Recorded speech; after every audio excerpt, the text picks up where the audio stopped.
Hey guys, I'm looking for some input. It's a 95 Eagle Talon TSI all-wheel drive.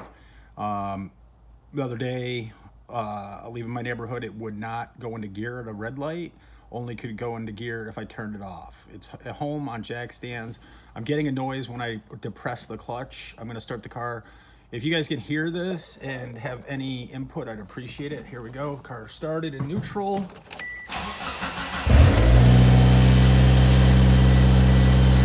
All right, clutch out, clutch in,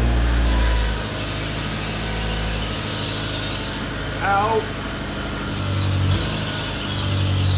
in. I don't know if that's picking it up. Clutch is in, out.